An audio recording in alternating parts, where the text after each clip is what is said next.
Next நேயர்களுக்கு என்னோட அன்பான வணக்கங்கள். இன்னைக்கு என் கூட குருஜி டாக்டர் வீனஸ் பாலாஜி அவர்கள் தான் வந்திருக்காங்க. வணக்கம் சார். வணக்கம்மா. எப்படி சார் இருக்கீங்க? நல்லா இருக்கேன். நீண்ட நாளுக்கு அப்புறம் நல்லா இருக்கேன் சார்.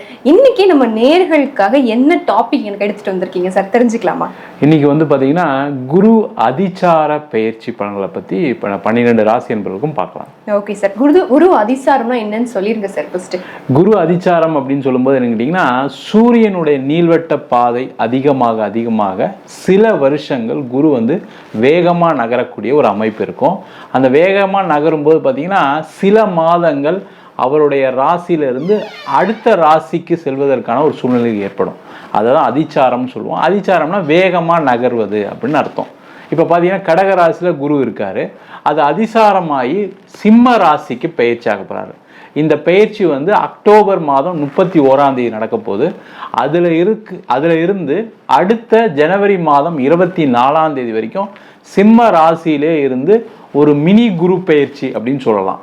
அந்த பயிற்சிக்கான பலன்கள் 12 ராசி என்பவர்களுக்கும் கண்டிப்பா நடக்க போகுது. கண்டிப்பா சார். ஒவ்வொரு நேயர்களுக்கும் எப்படி இருக்குன்னு நம்ம தெரிஞ்சுக்கலாம் சார். கண்டிப்பா சார். சில பேர் எல்லாம் பாதை இல்லைன்னா பரவாயில்ல திரும்பி போயிடுவாங்க. ஆனா நம்ம மேஷ ராசி நேயர்கள் பாத்தீங்கன்னா தனக்கான ஒரு பாதையை உருவாக்குற அளவுக்கு டேலண்டடான பர்சன்ஸ் சொல்லலாம்.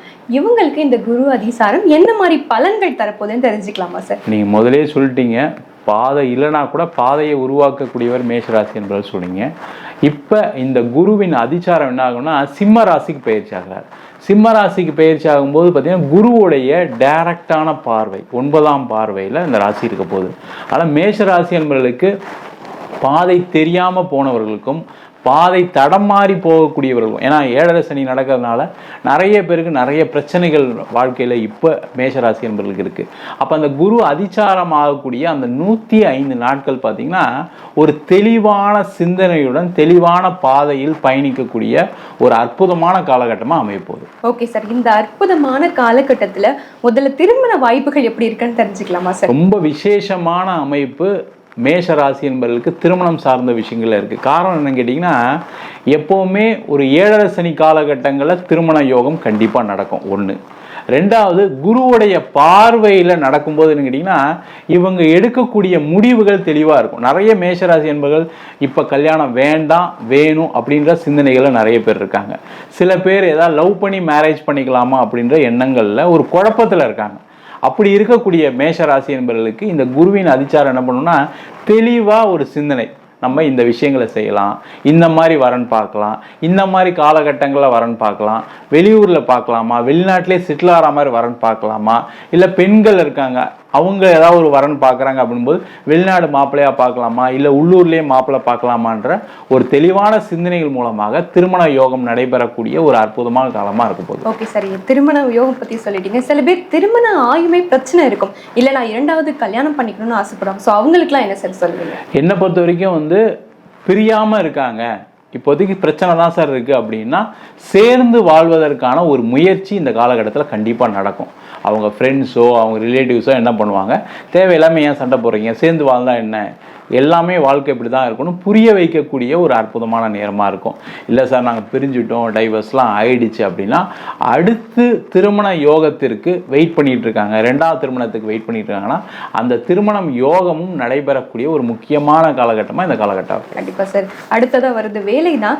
நான் வேலை பார்த்துட்டு இருக்கேன், ஆனால் எனக்கு வேலை பிடிக்கல, நான் வேறு வேலைக்கு போகணும்னு நினைக்கிறேன், இல்லை நான் ஒரு பிஸ்னஸ் ஸ்டார்ட் பண்ணணும்னு நினைக்கிறேன், எனக்கு ப்ரொமோஷன் கிடைக்குமா, வெளிநாட்டு வாய்ப்புகள் கிடைக்குமா அப்படின்னு நம்ம நேரில் கேட்பாங்க. அவங்களுக்கு என்ன சார் சொல்றீங்க? மேஷராசி என்பவர்களுக்கு நீங்கள் சொன்ன மாதிரி வந்து ஒரு கன்ஃபியூஷனில் இருக்காங்க. நம்ம வந்து வேறு வேலை ஜாப் ட்ரை பண்ணலாமா, இல்லை இதிலே கண்டினியூ பண்ணலாமா, நிறைய பேருக்கு வந்து ஒரு ப்ரெஷர் சிச்சுவேஷனில் ஒர்க் பண்ணுறாங்க. அவங்களுக்கு இது ஒரு நல்ல நேரம். இந்த நேரம் மாறிக்கிறது நல்லது. என்னை பொறுத்த வரைக்கும் என்னென்னா இந்த குருவுடைய பார்வை இருக்கும்போது கேட்டிங்கன்னா ஏதாவது ஒரு நல்ல இடத்துல நல்ல பொசிஷன் கிடைக்கும். இவங்க ஏற்கனவே ஒரு 10 வருஷம் வேலை பார்க்குறாங்க, ஒரு 15 வருஷமாக வேலை பார்த்தா கூட ஒரு ப்ரெஷர் இருக்குது சார், எனக்கு வேலையை விட்டு போகிற மாதிரி சூழ்நிலை இருக்குன்னா அப்போ என்ன பண்ணணும்னா இவங்க இந்த நேரத்தில் குருவின் அதிசார காலகட்டத்தில் வேலை மாற்றம் செய்து கொள்வது நல்லது. உயர் பதவி உயர் அந்தஸ்து கண்டிப்பாக கிடைச்சே தீரும். அட்லீஸ்ட் கிடைக்கலனா கூட அதை நோக்கி பயணம் செய்யக்கூடிய ஒரு முக்கியமான காலகட்டமாக இருக்கும். Okay sir. அடுத்ததா வேலை சொல்லிட்டீங்க, ஃபேமிலி சொல்லிட்டீங்க, நெக்ஸ்ட் குழந்தை தான் சார் எல்லாரும் கேட்பாங்க. குழந்தை பாக்கியம் இருக்கா? கண்டிப்பாக மேஷ ராசி என்பவர்கள் இப்போ நிறைய பேர் குழந்தைக்கு மருத்துவம் மூலமாக ட்ரை பண்ணி நிறைய பேருக்கு ஃபெயிலியர் ஆகிருக்கு. நிறைய செலவு பண்ணியிருக்கேன் சார், நான் உடல் பாதிப்பு வந்துருச்சு, அதனால் இதுக்கப்புறம் வேண்டான்னு யோசிச்சுட்டு இருக்கவங்க இந்த காலகட்டத்தில் ஒரு ட்ரை பண்ணி பார்க்கலாம். ஓகே சார், ஐவிஎஃப் அந்த மாதிரி விஷயங்கள் 100% இந்த காலகட்டம் அவங்களுக்கு ஒரு வாய்ப்பு உண்டு. அதற்கான முயற்சிகளை கண்டிப்பாக செய்யலாம். ஓகே சார், என்னதான் பாசிட்டிவ் இருந்தாலும் கவனமாக இருக்க வேண்டிய விஷயங்கள் சிலது இருக்குல்ல சார், அதையும் சொல்லிடுங்க சார். கவனமாக இருக்க வேண்டிய விஷயங்கள் என்னன்னு கேட்டிங்கன்னா, இவங்களுடைய உடல் நலத்தில் கவனமாக இருக்கணும். ஏன்னா உடல் நலம் இப்போ பிரச்சனை வந்து சரியாகும், அதில் எந்த டவுட்டும் கிடையாது. ஆனால் அந்த உடல் நலம் பிரச்சனை சரியாகிறதுக்கு முன்னாடி நம்ம பார்த்துக்கிறது நல்லது இல்லையா? அப்போ இந்த காலகட்டத்தில் அதற்கான முயற்சிகள் செய்யலாம். ஒன்று. அதே போல் உறவுகளுக்குள்ள அதிகமான சண்டை பிரச்சனைகள் வருவதற்கான வாய்ப்புகள் இருக்கு.